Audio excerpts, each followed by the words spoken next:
الحمد لله نحمده ونصلي على رسوله الكريم أما بعد فقد قال الله تعالى في القرآن العظيم وفي الفرقان المجيد بعد أعوذ بالله من الشيطان الرجيم بفضل بسم الله الرحمن الرحيم ألا إن أولياء الله لا خوف عليهم ولا هم يحزنون الذين آمنوا وكانوا يتقون صدق الله مولانا العظيم.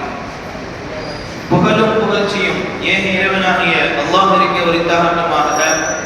அவனுடைய சலாமும் சமாதானமும் கண்மணி நாயகம் ரசூலுல்லாஹி ஸல்லல்லாஹு அலைஹி வஸல்லம் அன்னவர்களின் மீதும் அன்னவர்களின் நடிச்சுவற்றினை பின்பற்றி வாழ்ந்து மறைந்த உத்தம சத்திய சஹாபாக்கள், தாபிஈன்கள், தபஅ நாதாக்கள், ஷஹதாக்கள், சாலிஹீன்கள் இன்னும் நம் அனைவரின் மீதும் என்றென்றும் நின்று நிலவட்டுமாக. ஆமீன். கண்ணியத்திற்குரியவர்களே, அல்லாஹ் சுப்ஹானஹு வ தஆலாவுடைய மாபெரும் கிருபையினால் 9வது தராவிஹுடைய தொழுகையை தொழுதுவிட்டு இங்கு அமரக்கூடிய தௌஃபீகினை கொடுத்திருக்கின்றான். அல்ஹம்துலில்லாஹ். இன்று ஓதப்பட்ட இறை வசனங்களில் அல்லாஹ் சுப்ஹானஹு வ தஆலா பலவிதமான படிப்பினை வைத்திருக்கின்றான். பலவிதமான படிப்பினையான விஷயங்களை அல்லாஹ் சொல்லி காட்டுகிறான். இதையெல்லாம் விடவும் அல்லாஹ் இந்த இன்று ஓதப்பட்ட இறை வசனத்திலிருந்து சொல்லக்கூடிய ஒரு வார்த்தை, இறை நேசர்களை பற்றி அல்லாஹ் சொல்கிறான். இறை நேசர்கள் என்று சொன்னால் அவர்களுக்கு என்ன கிடைக்கும் என்பதையும் அல்லாஹ் சொல்லி காட்டுகிறான். என்ன சொல்கிறான் என்று சொன்னால், அலா இன்ன அவுலியா அல்லாஹி லா ஹவுஃபுன் அலைஹிம் வலா ஹும் யஹ்ஸனூன். நிச்சயமாக அவுலியாக்கள், இறை நேச செல்வந்தர்கள், அவர்களுக்கு எந்தவித பயமும் கிடையாது, எந்தவித கவலையும் கிடையாது என்று சொல்லிவிட்டு அல்லதீன ஆமனு வகானு யத்தகூன், அவர்கள் ஈமான் கொண்டவர்கள், ஈமான் கொண்ட அந்த அவுலியாக்கள், இறை நேசர்கள் இருக்கிறார்களே, யத்தகூன், தக்வாவுடையவர்களாக இருப்பார்கள் என்று சொல்லிவிட்டு அல்லாஹ் சொல்லக்கூடிய வார்த்தை, லஹுமுல் புஸ்ரா ஃபில் ஹயாத்தித் துன்யா வ ஃபில் ஆখিরা, அவர்களுக்கு சுப செய்தி இருக்கிறது. ஃபில் ஹயாத்தித் துன்யா வ ஃபில் ஆখিরা, இந்த உலகத்திலும் சரி நாளை மறுமையிலும் சரி அவர்களுக்கு தனி ஒரு வாக்குறுதி இருக்கிறது என்று சொல்லிவிட்டு அல்லாஹ் சொல்லக்கூடிய வார்த்தை, லா தப்தீல லி கலிமாத்தில்லாஹ், அல்லாஹ்வுடைய வாக்குறுதிகள் என்றும் மாற்றம் இல்லை. அல்லாஹ்வுடைய வாக்குறுதிகளில் எப்பொழுதும் மாற்றம் நிகழாது என்பதை தான் அல்லாஹ் சுப்ஹானஹு வ தஆலா சொல்லி காட்டுகிறார். நாம் இறை நேசர்களை பற்றி யோசித்து பார்க்க வேண்டும். அல்லாஹ் அவர்கள் கொடுக்கக்கூடிய அந்தஸ்துகள் மிகவும் அதிகமாக இருக்கிறது. எல்லோரும் இறை நேசர்களாக ஆக வேண்டும் என்பதுதான் மிகவும் முக்கியமான ஒரு விஷயம். அதற்கு முதலாவதாக இறை நேசர்கள் யார், இறை நேசருடைய அடையாளம் என்ன என்பதாக நபி ஸல்லல்லாஹு அலைஹி வஸல்லம் அவர்கள் பல ஹதீஸ்களை சொல்லி காட்டியிருக்கிறார்கள். சஹாபாக்கள் கேட்கிறார்கள் நபியிடத்தில், யா ரசூலல்லாஹ், அவுலியாக்கள் என்றால் யார் என்று சொல்லும் பொழுது நபி ஸல்லல்லாஹு அலைஹி வஸல்லம் அவர்கள் சொன்னார்கள், நீங்கள் யாரை பார்த்தால், யாரை நீங்கள் பார்த்தால், யாருடைய முகத்தை நீங்கள் பார்த்தால் அல்லாஹ்வுடைய நினைவு வருமோ, அல்லாஹ்வுடைய ஞாபகம் வருமோ, இறை அச்சம் வருமோ, அப்படிப்பட்ட மனிதர்கள் தான் அவுலியாக்கள், இறை நேச செல்வந்தர்கள் என்று நபி ஸல்லல்லாஹு அலைஹி வஸல்லம் அவர்கள் சொல்லி காட்டினார்கள். வேறு தடவையும் நபி அவர்கள் இப்படிப்பட்ட ஒரு வார்த்தையை சொன்னார்கள், உலகத்தில் அல்லாஹ்வுடைய நினைவை திறந்து விடக்கூடிய திறவுகோலாக சில மனிதர்கள் இருக்கிறார்கள். அல்லாஹ்வுடைய நினைவை திறந்து விடக்கூடியவர்களாக சில திறவுகோள்கள், சில மனிதர்கள் இருக்கிறார்கள். அந்த மனிதர்கள் நீங்கள் பார்த்தால் அல்லாஹ்வுடைய நினைவு உங்களுக்கு வரும், அல்லாஹ்வுடைய ஞாபகம் உங்களுக்கு வரும் என்பதாக நபி ஸல்லல்லாஹு அலைஹி வஸல்லம் அவர்கள் சொல்லி காட்டினார்கள். நாம் இறை நேசர்களை பார்க்கிறோம் என்று சொன்னால் நம்முடைய மனதில், நம்முடைய எண்ணங்களில் என்ன வர வேண்டும் என்று சொன்னால் அல்லாஹ்வுடைய நினைவு நமக்கு வர வேண்டும். அப்படி வருகிறது என்று சொன்னால் அவர்கள்தான் உண்மையான இறை நேசர்கள், அவர்கள்தான் உண்மையான இறை நேசர்கள். இப்படிப்பட்ட இறை நேசர்களுக்கு அல்லாஹ் சொல்லக்கூடிய வார்த்தையை நாம் யோசித்து பார்க்க வேண்டும். இன்றைய காலகட்டத்தில் எப்படி ஆகிவிட்டது என்று சொன்னால் இறை நேசர்களை இன்று நேசிப்பது கிடையாது. அல்லாஹ்வை நேசம் கொண்டவர்களை, அந்த இறை நேச செல்வந்தர்களை, அந்த வழிமார்களை இன்று பெரிதாக நினைப்பது கிடையாது. ஆனால் அல்லாஹ் சொல்லக்கூடிய வார்த்தை, ஹஸரத் அபூ ஹுரைரா রাদিয়াল্লাহு அன்ஹு அறிவிக்கக்கூடிய அறிவிக்கக்கூடிய ஒரு ஹதீஸ். நபி ஸல்லல்லாஹு அலைஹி வஸல்லம் அவர்கள் அல்லாஹ் சொன்னதாக சொன்னார்கள், என்னுடைய நேசனை, நான் நேசித்த ஒரு மனிதனை யார் பகைத்துக் கொள்கிறார்களோ அவரோடு நான் போர் தொடுக்க ஆசைப்படுகிறேன், நான் அவரோடு போர் பிரகடனம் செய்கிறேன் என்பதாக அல்லாஹ் சுப்ஹானஹு வ தஆலா சொல்லி காட்டுகிறார். அல்லாஹ் நேசித்த ஒரு மனிதர், முதலில் மனிதன் அல்லாஹை நேசித்தால் இறுதியில் தான் அல்லாஹ் மனிதனை நேசிப்பான். அப்படி நேசித்து விட்டால் அந்த மனிதரை, அல்லாஹ் நேசித்த மனிதனை யார் பகைத்துக் கொள்கிறார்களோ அவர்களோடு அல்லாஹ் போரிட தயாராக இருக்கிறேன் என்று சொல்லி காட்டுகிறார். அதை தொடர்ந்து அல்லாஹ் சொல்லக்கூடிய வார்த்தை, எனக்கு விருப்பமான செயல்களில் நான் கடமையாக்கிய ஒன்றை தவிர வேறு எதை கொண்டும் ஒரு அடியான் என்னிடத்தில் நெருங்க முடியாது. அல்லாஹ் விரும்புகிற செயல், அல்லாஹ் கடமையாக்கின அந்த கடமை, இந்த இரண்டு விஷயங்கள் தவிர்த்து வேறு எதை கொண்டும் நாம் அல்லாஹ்வை நெருங்க முடியாது. அல்லாஹ் கடமையாக்கியது என்று சொன்னால் இன்று ஃபர்லாக இருக்கக்கூடிய எல்லா அமல்களும் அதுதான் கடமையாக்கியது. அல்லாஹ் விரும்புகின்ற அமல் என்று சொன்னால் இதற்கும் மேற்பட்ட அமல்கள், அதாவது நஃபிலான கூடுதலான அமல்கள் நாம் செய்யும் பொழுது அது அல்லாஹ்வுக்கு மிகவும் பிடித்தமானதாக ஆகிறது. இப்படி இரண்டு விஷயங்களை கொண்டுதான் ஒரு அடியான் அல்லாஹ்விடத்தில் நெருங்க முடியும் என்பதை அல்லாஹ் சொல்லி காட்டுகிறார். இப்படி கூடுதலான நஃபிலான அந்த வணக்கங்களை கொண்டு ஒரு அடியான் என்னிடத்தில் நெருங்கும் பொழுது அவன் என்னிடத்தில் நெருங்கிக் கொண்டே இருப்பான்.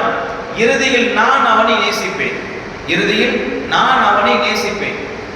அல்லாஹ் நேசித்து விட்ட அடியானை அல்லாஹ் எந்த அளவுக்கு சிறப்புப்படுத்தி சொல்கிறான் என்று சொன்னால், இறுதியில் நான் மனிதனை நேசிப்பேன். நான் நேசித்து விட்டால் அவன் பார்க்கின்ற கண்ணாக, அவன் கேட்கின்ற அந்த செவியாக, அவன் நடக்கின்ற அந்த காலாக நான் ஆகிவிடுவேன் என்பதாக அல்லாஹ் சுப்ஹானஹு வ தஆலா சொல்லி காட்டுகிறான். அல்லாஹ்வை அஞ்சி அல்லாஹ்வை நேசம் கொண்டு இருந்தோம் என்று சொன்னால் அதே போன்று கூடுதலான நஃபிலான வணக்கங்களை நாம் செய்கிற பொழுது, அப்படி செய்து கொண்டே வருகையில் நாம் அல்லாஹ்வை நெருங்கிக் கொண்டே இருக்கிறோம். அப்படி நெருங்கிக் கொண்டே இருக்கும் பொழுது இறுதியில் அல்லாஹ் நம்மை நேசிக்கிறான். அப்படி நேசித்து விட்டால் அல்லாஹ் சுப்ஹானஹு வ தஆலா இவ்வளவு பெரிய ஒரு சலுகையை கொடுக்கிறார். இதை சொல்லிவிட்டு அல்லாஹ் சொல்லக்கூடிய வார்த்தை, அந்த மனிதன் என்னிடத்தில் பாதுகாப்பு தேடினார், அந்த மனிதன் என்னிடத்தில் பாதுகாப்பு தேடினால் நான் அவனுக்கு பாதுகாப்பு அளிப்பேன், அவனுக்கு நான் உதவி செய்வேன் என்று அல்லாஹ் சொல்லி காட்டுகிறார். இதையெல்லாம் சொல்லிவிட்டு அல்லாஹ் சொல்லக்கூடிய ஒரு வார்த்தை, ஒரு இறை நேசன், நான் நேசித்து விட்ட ஒரு நேசனை அவனுடைய உயிரை கைப்பற்றுவதில் நான் தயக்கம் கொள்கிறேன், அவனுடைய உயிரை கைப்பற்றுவதில் நான் தயக்கம் கொள்கிறேன். நான் இந்த விஷயத்தில் தயக்கம் கொள்வதை போன்று வேறு எந்த செயலிலும் நான் தயக்கம் கொள்வதில்லை என்பதாக அல்லாஹ் சொல்லி காட்டுகிறான். அல்லாஹ் நம்மை நேசிக்கும் பொழுது நம்முடைய உயிரை கைப்பற்றவும் அல்லாஹ் தயங்குகிறேன் என்று சொல்லி காட்டுகிறான். அப்படிப்பட்ட இறை நேசர்கள் தான் உலகத்தில் வாழ்ந்து கொண்டுதான் இருக்கிறார்கள். அவர்களை நாம் நேசிக்க வேண்டும். ஒரு இறை நேசரை நாம் நேசிக்கும் பொழுது பல சலுகைகளை அல்லாஹ் சொல்லி காட்டுகிறான். நபி ஸல்லல்லாஹு அலைஹி வஸல்லம் ஒரு ஹதீஸிலே சொல்வார்கள், அல்லாஹ்வுடைய அடியார்களில் சில மனிதர்கள் இருக்கிறார்கள். அந்த மனிதர்கள் நபிமார்கள் அல்ல, அந்த மனிதர்கள் அறப்போரில் சென்று ஷஹீதான மனிதர்களும் அல்ல. ஆனால் அந்த மனிதர்களுடைய அந்தஸ்தை பார்த்து, நாளை மறுமையில் அல்லாஹ் கொடுக்கக்கூடிய அந்த சிறப்பை, அந்த கண்ணியத்தை பார்த்து நபிமார்களும் அறப்போரில் தன்னுடைய உயிரை விட்டு அந்த ஷஹீதுகளும் பொறாமை கொள்வார்கள் என்று சொல்லிவிட்டு நபி ஸல்லல்லாஹு அலைஹி வஸல்லம் அவர்கள் சொல்லி காட்டினார்கள், யார் அந்த மனிதர்கள் இரத்த பந்தத்திற்காகவோ சொந்த பந்தத்திற்காகவோ சேராமல், கொடுத்து வாங்கக்கூடிய அந்த செல்வங்களுக்காக வேண்டி சேராமல், முழுக்க முழுக்க அல்லாஹ்விற்காக வேண்டி நேசித்து விட்டவர்கள், அல்லாஹ்விற்காக வேண்டி நேசிக்கக்கூடிய அந்த மனிதர்களுக்கு அல்லாஹ் மிகப்பெரிய ஒரு அந்தஸ்தை கொடுக்கிறான். அந்த கொடுக்கக்கூடிய அந்த அந்தஸ்தை பார்த்து நபிமார்களும் போரில் ஷஹீதாகிய அந்த ஷஹீதுகளும் பொறாமைப்படுவார்கள் என்பதாக நபி ஸல்லல்லாஹு அலைஹி வஸல்லம் அவர்கள் சொல்லி காட்டுகிறார்கள் என்று சொன்னால், இறை நேசர்கள் எவ்வளவு முக்கியமானவர்கள் என்பதை பற்றி நாம் யோசித்து பார்க்க வேண்டும். அல்லாஹ் சுப்ஹானஹு வ தஆலா இறை நேசர்களை பற்றியும் அல்லாஹ் அவர்களுக்கு கொடுக்கக்கூடிய அந்த gift அந்த பரிசை பற்றியும் சொல்லி காட்டுகிறான். ஒரு இடத்தில் அல்லாஹ் சொல்லக்கூடிய வார்த்தை وَمَن يَتَوَلَّ اللَّهَ وَرَسُولَهُ وَالَّذِينَ آمَنُوا فَإِنَّ حِزْبَ اللَّهِ هُمُ الْغَالِبُونَ. அல்லாஹ்வையும் ரசூலையும் முஃமின்களையும் யார் நேசர்களாக ஆக்கிக் கொண்டார்களோ அவர்கள்தான் அல்லாஹ்வுடைய கூட்டம் என்பதாக அல்லாஹ் சொல்லி காட்டுகிறார். அப்படி என்று சொன்னால் இறை நேசர்கள் முழுக்க முழுக்க அல்லாஹ்வை நேசம் கொள்கிறார்கள், ரசூலை நேசம் கொள்கிறார்கள், முஃமின்களை நேசம் கொள்கிறார்கள். இதுதான் ஒரு இறை நேசருடைய குணம். இப்படி இருந்தால் அல்லாஹ்வுடைய கூட்டம் என்பதாக இறை நேசர்களை அல்லாஹ் சொல்லி காட்டுகிறார். இன்னொரு இடத்தில் அல்லாஹ் சொல்லக்கூடிய வார்த்தை பலாமன் அவுஃபா பிஅஹதிஹி வத்தகா ஃபஇன்னல்லாஹ யுஹிப்புல் முத்தகீன். யார் தம்முடைய வாக்குறுதியை நிறைவேற்றுகிறார்களோ, யார் அல்லாஹ்வை அஞ்சி நடக்கிறார்களோ அவர்களை ஒருபோதும் அல்லாஹ் காயப்படுத்துவது கிடையாது, அவர்களை குற்றம் பிடிப்பது கிடையாது. அல்லாஹ் தான் அஞ்சி நடப்போரை நேசிக்கிறான் என்பதாக அல்லாஹ் சொல்லி காட்டுகிறார். ஒரு இறை நேசர் எப்பொழுதும் அல்லாஹ்வை அஞ்சக்கூடியவர்களாக இருப்பார்கள். அப்படி அஞ்சக்கூடிய அந்த இறை நேசருக்கு அல்லாஹ் கொடுக்கக்கூடிய ஒரு சலுகை அல்லாஹ்வுடைய கூட்டம் என்பதாகவும் அல்லாஹ்வை நேசிக்கிறேன் என்பதாகவும் சொல்லி காட்டுகிறார். இதுதான் ஒரு இறை நேசருக்கு அல்லாஹ் கொடுக்கக்கூடிய ஒரு கிஃப்ட். அப்படிப்பட்ட இறை நேசர்கள் சஹாபாக்களுடைய காலத்தில் நபி ஸல்லல்லாஹு அலைஹி வஸல்லம் அவர்கள் எப்படியோ, சஹாபாக்களுக்கு பிறகு வந்தவர்கள் சஹாபாக்கள் எப்படியோ அதே போன்றுதான் இன்று இறை நேசர்கள் நமக்கு இருக்கிறார்கள். அவர்களோடு நாம் தோழமை கொள்ள வேண்டும், அவர்களோடு நாம் இருக்க வேண்டும். இரண்டு விஷயங்கள், ஒன்று அவர்களோடு நாம் இருக்க வேண்டும், இரண்டாவது நாமும் இறை நேசர்களாக ஆக வேண்டும். எல்லா மனிதர்களும் இறை நேசராக ஆகலாம், எல்லா மனிதர்களும் அல்லாஹ் இறை நேசம் கொண்டவர்களாக ஆகலாம். ஆனால் அல்லாஹ் நேசிக்கக்கூடிய மனிதராக ஆகுவதுதான் மிகவும் கடினமானது. அவ்வளவு எளிதான விஷயம் கிடையாது. அல்லாஹ் ஒரு எளிதில் ஒரு மனிதனை நேசித்து விடுவது கிடையாது. முழுக்க முழுக்க அல்லாஹ்வின் பக்கம் திரும்பினால், தன்னுடைய உடலையும் தன்னுடைய உள்ளத்தையும் முழுக்க அல்லாஹ்வின் பக்கம் திருப்பினால், முழுக்க அல்லாஹ்வின் பக்கம் அல்லாஹ்வை அஞ்சக்கூடியவர்களாக இருந்தால் மட்டும்தான் அல்லாஹ் நேசிப்பார். ஒருவேளை நாம் நேசித்து விட்டோம் என்று சொன்னால், அல்லாஹ்வை நேசித்து விட்டோம் என்று சொன்னால், அல்லாஹ் எவ்வாறெல்லாம் நேசிக்க வேண்டும் என்று சொல்கிறானோ வேறு எந்த ஒரு காரணத்துக்காக நேசிக்க கூடாது. இந்த உலகத்தில் இருக்கக்கூடிய மனிதர்களை நாம் அல்லாஹ்விற்காக வேண்டி நேசிப்போம். அல்லாஹ்வை நேசிக்கும் பொழுது மனிதர்களையும் அல்லாஹ்விற்காக வேண்டி நேசிப்போம். அப்படி அல்லாஹ்விற்காக வேண்டி நாம் மனிதர்களை நேசிக்கும் பொழுது நாம் நல்லவர்களாக ஆகிவிடுவோம். அப்படி சிறந்தவர்களாக நல்லவர்களாக நாம் ஆகிவிடும் பொழுது அல்லாஹ் நமக்கு கொடுக்கக்கூடிய சலுகை. நபி ஸல்லல்லாஹு அலைஹி வஸல்லம் காலகட்டத்தில் நடந்த ஒரு சம்பவம் இதற்கு உதாரணமாக இருக்கிறது. நபி ஸல்லல்லாஹு அலைஹி வஸல்லம் காலத்தில் ஒரு ஜனாசாவை கொண்டு செல்கிறார்கள். சஹாபாக்கள், நபித்தோழர்கள், அந்த மனிதர்கள் எல்லாம் சொல்கிறார்கள், இந்த மனிதர் நல்லவர், நன்மை செய்தவர், நற்செயல்கள் செய்தவர் என்று புகழ்ந்துரையாடினார்கள். உடனே நபி ஸல்லல்லாஹு அலைஹி வஸல்லம் அவர்கள் சொன்னார்கள், வஜபத், ஏற்றுக்கொள்ளப்பட்டது, உறுதியாகி விட்டது என்று சொல்லி காட்டினார்கள். பிறகு இரண்டாவதா ஒரு ஜனாசா வருகிறது. சஹாபாக்கள், நபித்தோழர்கள், மனிதர்கள் எல்லாம் சொன்னார்கள், இந்த மனிதர் தீயவர், தீமை செய்தவர், இவர் தீயவர் என்பதாக இகழ்ந்தார்கள் அந்த மனிதரை. இதற்கும் நபி ஸல்லல்லாஹு அலைஹி வஸல்லம் அவர்கள் வஜபத் என்று சொன்னார்கள். உடனே உமர் ரலியல்லாஹு அன்ஹு கேட்கிறார்கள், எது உறுதியாகி விட்டது யா ரசூலல்லாஹ்? ஒப்புக்கொள்ளப்பட்டு விட்டது, ஏற்றுக்கொள்ளப்பட்டு விட்டது என்று சொல்கிறீர்களே, வஜபத் என்று சொல்கிறீர்களே, என்ன காரணம் என்பதாக நபியிடத்தில் கேட்கும் பொழுது சஹாபாக்கள் இடத்தில் நபி ஸல்லல்லாஹு அலைஹி வஸல்லம் அவர்கள் சொல்லி காட்டினார்கள், நீங்கள் முதலில் ஒரு மனிதரை நீங்கள் புகழ்ந்தீர்கள், அதை அல்லாஹ் ஏற்றுக்கொண்டார். பிறகு இரண்டாவதாக ஒரு மனிதரை நீங்கள் இகழ்ந்தீர்கள், அதையும் அல்லாஹ் ஏற்றுக்கொண்டார். இந்த பூமியில் உங்களை அல்லாஹ் சாட்சியாளராக ஆக்கியிருக்கிறான் என்பதாக நபி ஸல்லல்லாஹு அலைஹி வஸல்லம் அவர்கள் சொல்லி காட்டினார்கள். இந்த உலகத்தில் நாம் வாழ்கிற பொழுது நல்லவர்களாக, சிறந்தவர்களாக, நன்மை செய்பவர்களாக, இறை அச்சம் கொண்டவர்களாக வாழ்கிற பொழுது அதே நிலையில் நமக்கு மரணம் வந்து விட்டால், நம்முடைய ஜனாசா இந்த பள்ளியிலிருந்து கபர்ஸ்தானுக்கு கொண்டு செல்லும் பொழுது மக்கள் சொல்லக்கூடிய அந்த வார்த்தையை அல்லாஹ் கவனிக்கிறார். மக்கள் சொல்லக்கூடிய அவர்கள் வார்த்தைகளிலிருந்து வரக்கூடிய ஒவ்வொரு சொல்லையும் அல்லாஹ் ஏற்றுக்கொள்கிறார். நாம் மக்களிடத்தில் நல்லவர்களாக இருந்தோம் என்று சொன்னால், முழுக்க அல்லாஹ்வுக்காக வேண்டி மனிதர்கள் நேசித்து வாழ்ந்தோம் என்று சொன்னால் நல்லவர்களாக இருப்போம். அப்படி நல்லவர்களாக இருக்கக்கூடிய சமயத்தில் நம்மிடம் பழகி கொண்ட அந்த மனிதர்கள் எல்லாம் நம்மளை பார்த்து சொல்வார்கள், இந்த மனிதர் நல்லவர், இந்த மனிதர் இறை நேசம் கொண்டவர், இந்த மனிதர் தக்வா உடையவர் என்று சொல்வார்கள். இதை வைத்து அல்லாஹ் ஏற்றுக்கொள்வான். இதை வைத்தும் கூட அல்லாஹ் சுனத்தை கொடுப்பான். அப்படி ஒரு காரணம் இல்லை என்று சொன்னால், பள்ளிக்கு வரவில்லை என்று சொன்னால், தக்வாதாரியா நாம் ஆகவில்லை என்று சொன்னால், மனிதர்களை அல்லாஹ்வுக்காக வேண்டி நேசிக்கவில்லை என்று சொன்னால், ஏதோ ஒரு தேவைக்காக வேண்டி மனிதர்களை நாம் பேசிக்கொண்டோம் பழகிக்கொண்டோம் என்று சொன்னால், நம்முடைய மரணத்திற்கு பிறகு நம்முடைய ஜனாசா எடுத்து செல்லும் பொழுது மனிதர்கள் சொல்லுவார்கள், இந்த மனிதன் தேவைக்காக வேண்டி பழகியவன், இவன் பள்ளிக்கு வராதவன், தொழுகையாளி அல்ல என்று சொல்லும் பொழுது அந்த வார்த்தைகளை அல்லாஹ் ஏற்றுக்கொள்கிறான். அந்த வார்த்தைகளை கொண்டு அல்லாஹ் நரகத்தில் போட்டு விடுவான். அல்லாஹ் பாதுகாக்க வேண்டும். இதைத்தான் நபி ஸல்லல்லாஹு அலைஹி வஸல்லம் அவர்கள் சொன்னார்கள், பூமியில் உங்களை அல்லாஹ் சாட்சியாளராக ஆக்கி இருக்கின்றார். யாருடைய ஜனாசா கொண்டு செல்லப்படுகிறதோ அங்கே இருக்கக்கூடிய அந்த மனிதர்களை அல்லாஹ் சாட்சியாளராக ஆக்கி இருக்கிறார். அவர்கள் சொல்லக்கூடிய அந்த வார்த்தையை கவனிக்கிறார் என்கிற பொழுது, நாம் வாழ்கின்ற அந்த வாழ்க்கையில் இறை நேசர்களாக இருந்தோம் என்று சொன்னால், இறை நேசர்கள் நேசிப்பவர்களாக இருக்கோம் என்று சொன்னால், மனிதர்களை ஏதோ ஒரு தேவைக்காக அல்லாமல் அல்லாஹ்விற்காக வேண்டி நாம் பழகினோம் என்று சொன்னால், அந்த மனிதர்கள் எல்லாம் நாம் இறந்து விட்ட பிறகு சொல்வார்கள், இந்த மனிதர் நல்லவர். அல்லாஹ் அந்த தௌஃபீக்கினை கொடுப்பானாக.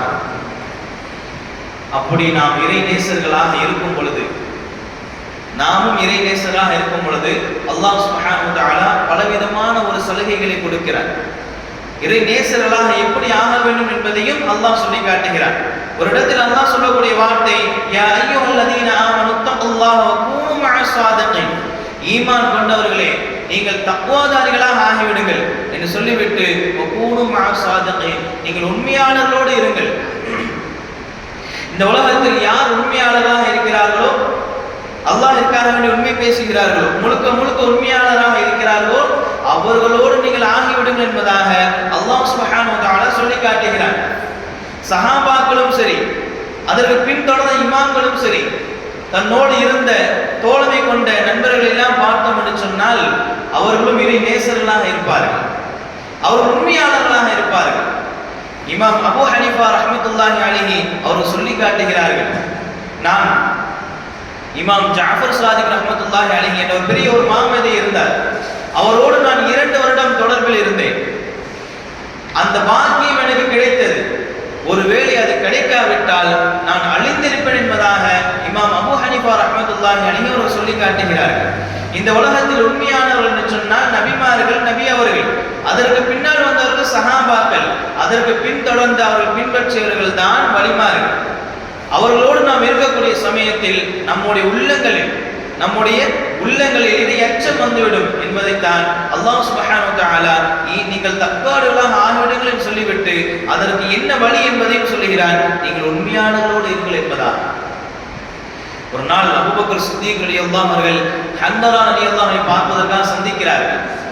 ஹந்தரா சொல்கிறார், அபூபக்கர் சித்திக் ரலியல்லாஹு அன்ஹு சொல்கிறார்கள், ஹந்தரா முனாஃபிக் ஆகிவிட்டார். ஹந்தரா ரலியல்லாஹு அவர்கள் தன்னை சொல்கிறார்கள், நான் முனாஃபிக்காக ஆகிவிட்டேன். உடனே அபூபக்கர் சித்திக் சொல்கிறார்கள், அல்லாஹ் தூயவன், என்ன ஆனது உங்களுக்கு, என்ன விஷயம் என்பதாக கேட்கும் பொழுது அபூபக்கர் சித்திக் ரலியல்லாஹு இடத்தில் ஹந்தரா சொல்கிறார், அல்லாஹ் நபி ஸல்லல்லாஹு அலைஹி வஸல்லம் அவர்கள் சொர்க்கத்தை பற்றி சொல்கிறார்கள், நரகத்தை பற்றி சொல்கிறார்கள். அவர்கள் சொல்லக்கூடிய அந்த நிலையில் நாம் ஏதோ அங்கே இருப்பது போல் தோன்றுகிறது. அந்த நினைவுகள்லாம் நமக்கு இருக்கிறது, அதை கண்கூடாக பார்ப்பது போல் இருக்கிறது. ஆனால் நபி அவர்களை விட்டும் வந்ததற்கு பிறகு வீட்டிற்கு வந்ததற்கு பிறகு மனைவியை பார்க்கிறோம், மக்களை பார்க்கிறோம். இதெல்லாம் பார்த்துவிட்டு அல்லாஹ்வுடைய அந்த நினைவு, சொர்க்கம் நரகத்துடைய அந்த நினைவு எல்லாம் எங்களுக்கு மறந்து விடுகிறது. இந்த மறந்து விடுகிறது என்பதை தான் ஹந்தரா ரலியல்லாஹு சொல்கிறார்கள், நான் முனாஃபிக்காக ஆகிவிட்டேன் என்று சொல்கிறார்கள். அதற்கு அபூபக்கர் சித்திக் ரலியல்லாஹு சொல்லி காட்டுகிறார்கள், நிச்சயமாக அல்லாஹ்வின் சத்தியமாக எனக்கும் இதே நிலைதான், நானும் இதைதான் சந்திக்கிறோம், இந்த நிலைதான் சந்திக்கிறோம் என்பதாக அபூபக்கர் சித்திக் ரலியல்லாஹு சொல்லி காட்டுகிறார்கள். இரண்டு சஹாபாக்களும் நபி அவர்களை சந்திக்க செல்கிறார்கள். நபி ஸல்லல்லாஹு அலைஹி வஸல்லம் அவரிடத்தில் இதே விஷயத்தை முறையிடுகிறார்கள். இதனை கேட்டுவிட்டு நபி ஸல்லல்லாஹு அலைஹி வஸல்லம் அவர்கள் சொல்கிறார்கள், என் உயிர் எவன் கைவசம் இருக்கிறதோ, என் உயிர் எவன் கைவசம் இருக்கிறதோ அத்தகைய அந்த அல்லாஹ்வின் சத்தியமாக நான் கூறுகின்ற இந்த நினைவை, நான் எந்த விஷயத்தை உங்களிடத்தில் நான் சொல்கிறேனோ அந்த விஷயத்தை நீங்கள் எண்ணுபவர்களாக, அதை நினைவு கூறுபவர்களாக, அதே போன்று இறை எண்ணத்தில் இருப்பவர்களாக நீங்கள் இருக்கக்கூடிய சமயத்தில், எப்பொழுதும் நீங்கள் இறை எண்ணத்தில் இருந்தால், இறை எண்ணத்தில் அல்லாஹ்வை எண்ணக்கூடியவர்களாக, அல்லாஹ்வை ஞாபகப்படுத்தக்கூடியவர்களாக நீங்கள் இருந்தீர்கள் என்று சொன்னால், அல்லாஹ் கொடுக்கக்கூடிய ஒரு சலுகை, நீங்கள் வெளியே சென்றாலும், நீங்கள் அந்த பள்ளியிலிருந்து நீங்கள் வெளியே சென்றாலும், இது எல்லாம் நல்ல நல்ல விஷயங்கள் எல்லாம் நீங்கள் கேட்டுவிட்டு வெளியே நீங்கள் சென்றாலும் கூட உங்களிடத்தில் வானவர்கள் இருப்பார்கள். வானவர்கள் உங்களோடு வந்து உங்களிடத்தில் கை கொடுக்குவார்கள் என்பதாக நபி ஸல்லல்லாஹு அலைஹி வஸல்லம் அவர்கள் சொல்லி காட்டினார்கள். நாம் இறை எண்ணத்தோடு முழுக்க இருந்தோம் என்று சொன்னால் அல்லாஹ் நமக்கு கொடுக்கக்கூடிய ஒரு மிகப்பெரிய சலுகை, வானவர்கள் நம்மோடு இருக்கிறார்கள் என்பதை தான் நபி ஸல்லல்லாஹு அலைஹி வஸல்லம் அவர்கள் வானவர்கள் நம்மோடு கை கொடுக்கிறார்கள் என்று சொல்லி காட்டினார்கள். நாமும் இறைநேசர்களாக ஆக வேண்டும் என்று சொன்னால் அல்லாஹ்வுடைய திக்ரை நாம் நினைவு கூற வேண்டும். அல்லாஹ் என்ன கட்டளையிட்டு இருக்கிறார், அல்லாஹ்வை முழுக்க நாம் நேசம் கொண்டவர்களாக இருக்க வேண்டும், அல்லாஹ்வை முழுக்க அஞ்சுபவர்களாக இருக்க வேண்டும். அதே போன்று நபி ஸல்லல்லாஹு அலைஹி வஸல்லம் அவர்கள் எந்தெந்த அமல்களை எல்லாம் சிறப்பாக காட்டி தந்தார்களோ அந்த அனைத்து அமல்களையும் செய்யக்கூடிய மனிதர்களாக ஆகிவிடும் பொழுதுதான் நாம் ஒரு உண்மையான இறைநேசராக ஆக முடியும்.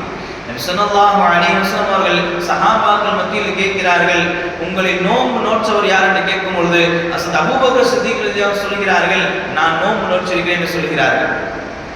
இரண்டாவதாக நபி ஸல்லல்லாஹு அலைஹி வஸல்லம் அவர்கள் சொன்னார்கள், என்று யார் ஜனாசாவை பின்தொடர்ந்து சென்றது என்று கேட்கும் பொழுது ஹஸரத் அபூபக்கர் சித்திக் ரலியல்லாஹு அன்ஹு சொல்கிறார்கள், நான் பின்தொடர்ந்து சென்றேன் என்று சொல்கிறார்கள். மூன்றாவதாக நபி ஸல்லல்லாஹு அலைஹி வஸல்லம் அவர்கள் சொன்னார்கள், என்று யார் ஒரு ஏழைக்கு உணவளித்தது என்று கேட்கும் பொழுது ஹஸரத் அபூபக்கர் சித்திக் ரலியல்லாஹு அன்ஹு சொல்கிறார்கள், நான் ஒரு ஏழைக்கு உணவளித்தேன் என்பதாக சொல்கிறார்கள்.